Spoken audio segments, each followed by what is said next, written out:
It's great to be with you. I'm Shawn Cabbagestalk. We get to those stories in just a moment. 4 buildings and more than 80 apartments are planned here off of Rudy Mason Parkway and Wire Road. We're here at Senator Lindsey Graham's watch party here in Columbia, South Carolina, where we're still waiting for those votes to come in. The scene here in Gloverville is one of profound sadness. This is what's left of the home following that fire. We're still following that breaking news out of Aiken County. We have these fresh images into our newsroom of that fiery crash involving that 18-wheeler. We're still working to learn more details about a crash involving a pedestrian in Washington County. So traffic changes to tell you about the half marathon, 10K and 5K taking over streets across Augusta. President Trump says he's in no rush to come to an agreement to end the Iran war. So Stefano, from a military intelligence perspective, what stands out most about these strikes? Tax season's underway. If you haven't filed yet, there are some changes to know about this year. I literally been crying since 4 a.m. when I see my car crush. Alicia and Brandon Mason woke up to chaos. I looked out the window. I seen a tornado jump through my front yard and told her it was a tornado. I lost my car. I have 4 trees down in my yard. I have 5 children and now I have no transportation, and I only had the minimum coverage of liability because that's only what I could afford. They say the storm kept going after Dunbar Street, slamming into a nearby fire station. Their 1861 home stood strong. And there is no damage to the roof except for that one little shingle. We said we ain't worried about that shingle. Neighbors say they were caught completely off guard. Son, who lives a couple of houses down, this is my mother-in-law's house, called me and said, "Mama, I think a tornado just went through." And we immediately got clothes on and come up to check on everybody, and you can see it's a mess. The damage stretches across this tight-knit community. Roofs ripped off, trees snapped. Dominion Energy crews worked through the day trying to get the lights back on. Like a train was coming through. I was like, oh my goodness, what's going on? So I jumped up, grabbed my pants, and just freaking out because I never experienced this before. I came to try to open my back door, and I found out that my roof had got snatched off the back porch. James Robertson found debris everywhere. He spent time checking on neighbors. Lives disrupted again, less than a year after Helene. Well, it is confined to this one area, but I would say it's about the same with the damage to the trees and the houses.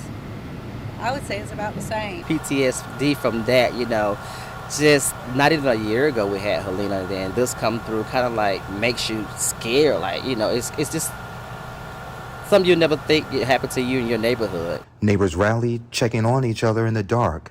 Responders showed up fast.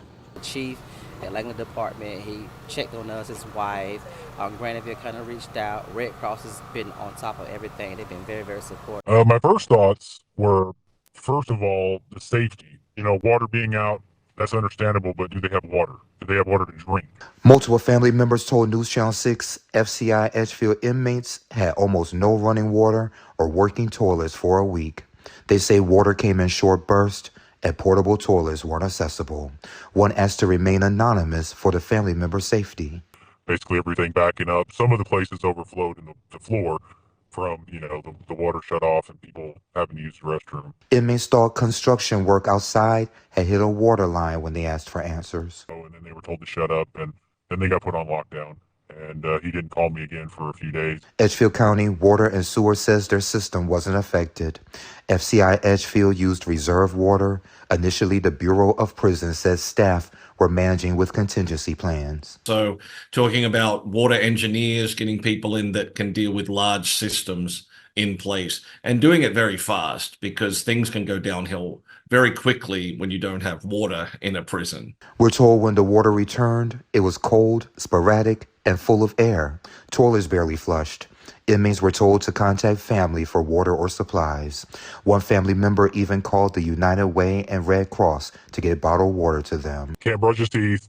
He can't, wash his clothes. Can't do none of that. So nothing. And they do have dirty clothes. They may have done something wrong, but they're still human beings. Beyond the health risks, you start to get a very angry, rageful population that feels separated from society. Criminology professor Hayden Smith says multi-day water outages in federal prisons are unusual. He says legally, prisons must meet certain standards for basic human needs. So there are constitutional standards to which the correctional agency must abide by, as well as national standards such as the American Correctional Association. These regulate everything from cooking to showers to eating to access to water. Smith adds the lack of clean water in prisons can spread disease beyond the facility. So all of the staff beyond correctional officers, such as mental health, doctors, etc., they're going into those environments, coming home every day into communities. So diseases can spread very fast back into our community. We've reached out to the Bureau of Prisons about current conditions. We're waiting to hear back.